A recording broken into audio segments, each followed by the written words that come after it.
Hi class, welcome to Agricultural Income Part 2. Today we are going to deal with income from farm building और partial integration किस तरीके से होती है। आइए साहब फार्म बिल्डिंग से शुरू करते हैं। चलिए, income from farm building. Income from farm building क्या होती है? अगर आप एक कल्टीवेटर हैं या रेंट आप ले रहे हैं या किसी तरीके से भी एग्रीकल्चरल इनकम में आपका कोई अमाउंट आ रहा है, तो अगर आपके पास फार्म बिल्डिंग है और उसे आप एग्रीकल्चर में यूज कर रहे हैं तो वो एग्रीकल्चरल इनकम हो जाएगी। अगर आप फार्म हाउस को स्विमिंग पार्टीज और इन सब चीजों में यूज करेंगे तो वो आपकी इनकम फ्रॉम एग्रीकल्चरल पर्पसेस नहीं आएगी। Please understand that. मैंने शुरुआत से ही आपको बोला दो ही चीजें इसके अंदर में इंपॉर्टेंट है।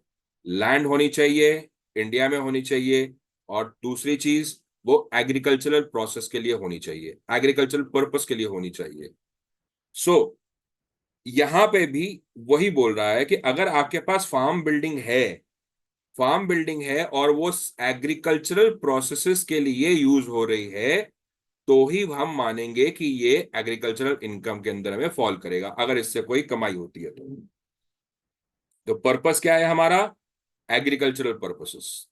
Simple simple agricultural purposes. Okay. अगर आपने ऐसे रेजिडेंशियल के लिए, बिजनेस के लिए, कुछ किसी लिए के लिए भी दे दिया आपने किराए पे, तो ये बिजनेस इनकम मान ली जाएगी या इनकम फ्रॉम हाउस प्रॉपर्टी मान ली जाएगी। अब लोकेशन एंड प्रॉक्सिमिटी का क्या मतलब हुआ साहब?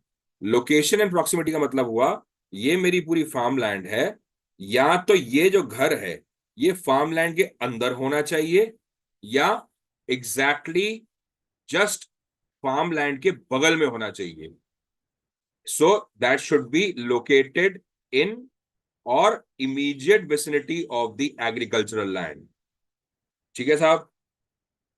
और जैसे मैंने बोला, it should be necessary for agricultural operations.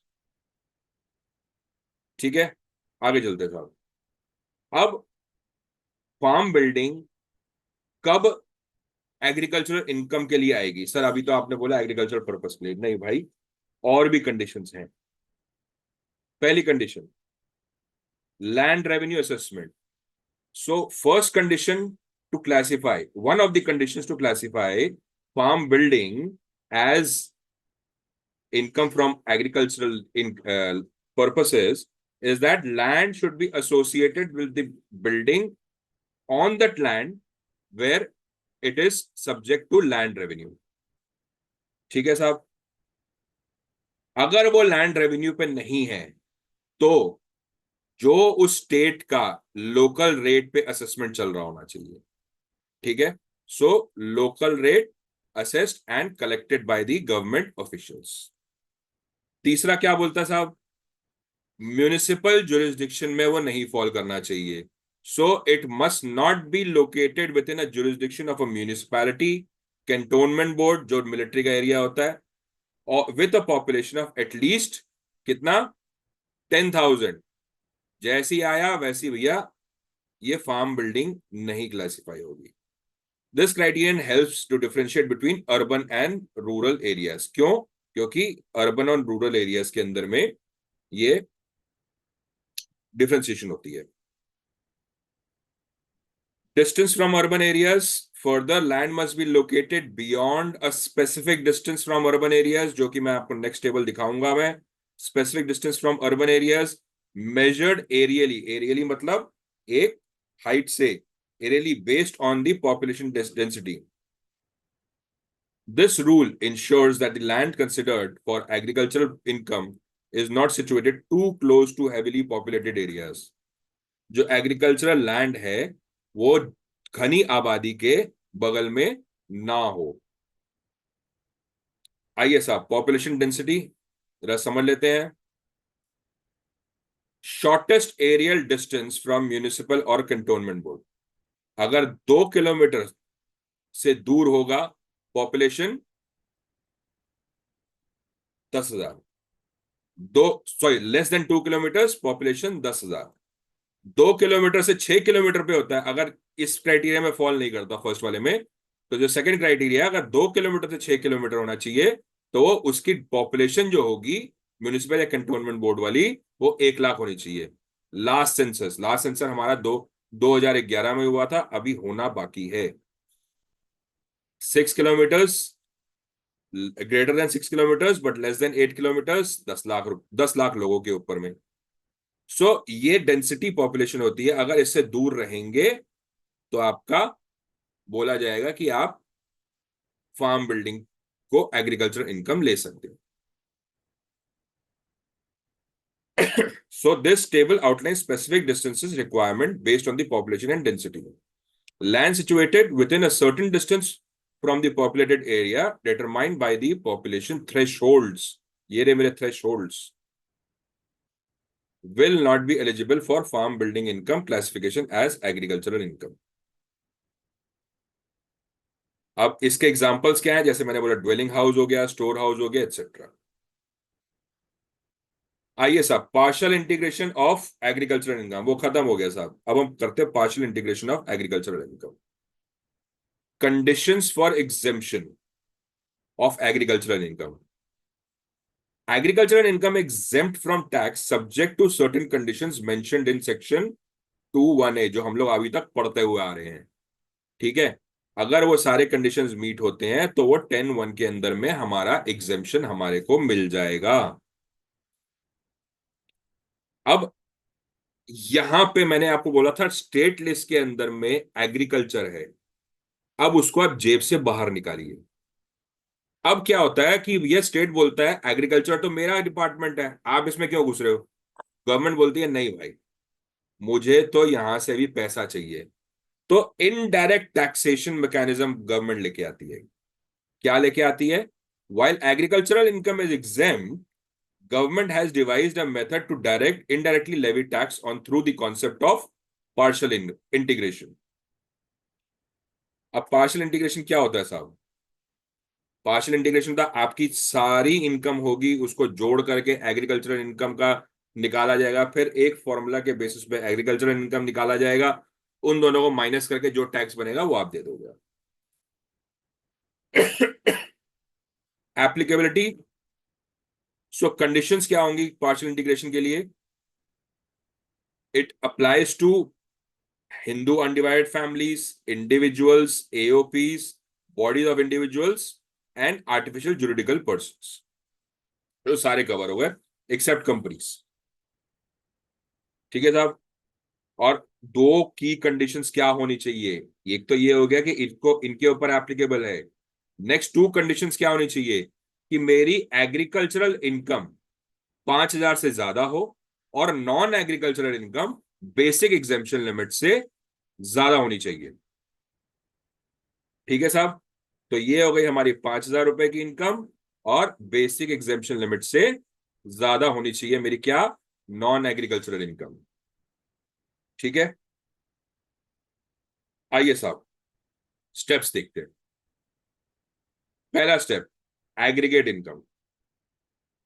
पहला क्या करेंगे? नॉन एग्रीकल्चरल इनकम को लीजिए, एग्रीकल्चरल इनकम को लीजिए, दोनों को जोड़िए, उसके हिसाब से टैक्स निकाल लीजिए। ठीक है, दूसरा स्टेप, जो मेरी बेसिक एग्जेम्पशन लिमिट है उसके अंदर में एग्रीकल्चरल इनकम को जोड़िए और टैक्स निकाल लीजिए। तीसरा स्टेप, इन दोनों को जो फर्स्ट और सेकंड पॉइंट के अंदर में, फर्स्ट और सेकंड पॉइंट में माइनस कर दीजिए, which is equal to my total net income आ जाएगी हमारी, जो टैक्स आ जाएगा, सॉरी। ठीक है, आइए साहब एग्जांपल से समझते हैं। Mister Chiru has furnished the following details. क्या क्या डिटेल दी है साहब उन्होंने? हाउस प्रॉपर्टी से मेरे को 10,90,000 रुपए मिले, 10,90,000। इनकम फ्रॉम फिक्स डिपॉजिट इन्होंने किया था, उससे उनको 2.5 लाख रुपए मिला। Agricultural income from land in Tamil Nadu, उनको 4,80,000 रुपीज की कमाई हुई, सेल हुई, और एक्सपेंसेस जो हुए थे फॉर कल्टीवेशन ऑफ लैंड वो थे 1,70,000 के। 25-26 असेसमेंट ईयर, यानी 24-25 फाइनेंशियल ईयर के लिए आप इनका निकालिए कि टैक्स लायबिलिटी क्या है। अब क्या हो सकता है साहब, आइए समझते हैं। पहले थोड़ा सा थ्योरी लिखेंगे। Pardon me, I have a bad throat today. As per the given information,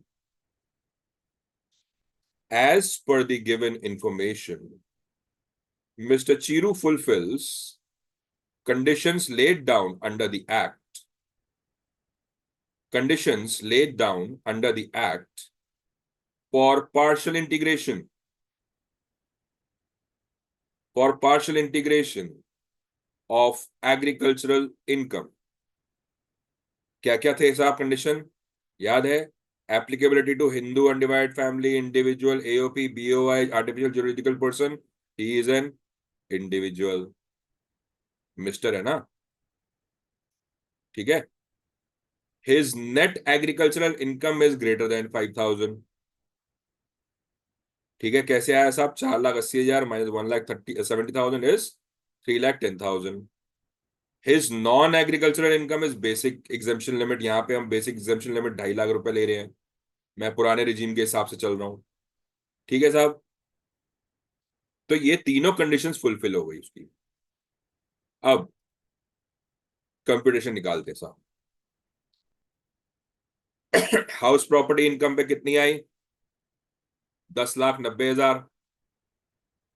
other sources, fix deposit, interest 2.5 lakh रुपया। Net agricultural income 3,10,000। एग्जेम्पशन 3,10,000, तो यहां आ गया नील। अगर ऐसे देखूंगा तो उसकी ग्रॉस टोटल इनकम आ गई 13,40,000। डिडक्शन अंडर चैप्टर 6 से कुछ है नहीं, और नेट टोटल इनकम आ गई साहब 13,40,000 की। बट अब मैं टैक्स निकाल रहा हूं, तो step 1, aggregate total income including agricultural income. ठीक है, तो कितने पे निकालूंगा मैं? 13,40,000 प्लस 3,10,000, तो 13,40,000 प्लस 3,10,000 यानी 16,50,000। 2.5 लाख तक मेरी एग्जेम्प्ट होती है साहब। 2.5 लाख से 5 लाख तक 5% tax, which is 12,500। 5 lakh to 10 lakh is 20%, which is 1 lakh. और बाकी जो 6,50,000 पे 30% आया 1,95,000, तो उसकी यहाँ पे आ गई साहब 3,07,500। अब this is step 1, this is step 2। Agricultural income plus basic limit 3,10,000 plus 2,50,000 is 5,60,000। 2.5 lakh तक आपका आ गया 12,500। ठीक है, सॉरी 5 लाख तक आपका आ गया 12,500, और उसके ऊपर में आ गया 60,000 के ऊपर 20% हो गया 12,000, तो 24,500। This minus this is 2,83,000। ये मेरा टोटल टैक्स बन गया। अगर 13,40,000 के ऊपर में टैक्स निकालता तो कितना बनता आपका? 13 लाख, ये 1,12,500, और 3,00,000 क्या कहते हैं 3,40,000 के ऊपर में 30%, समवेयर अराउंड रफली 1,08,000 9,000 बनता। ठीक है, और यहाँ पे बन रहा है 1,95,000। सीधा सीधा गवर्नमेंट ने 80,000 रुपए खींच लिया आपसे। अब सेस लगा 4%, किसके ऊपर में? 2,83,000 के ऊपर में 11,320 आपका सेस लग गया। आपका टोटल टैक्स लायबिलिटी बनती है 2,94,320। तो ये होता है साहब partial integration. This ends the chapter on agricultural income.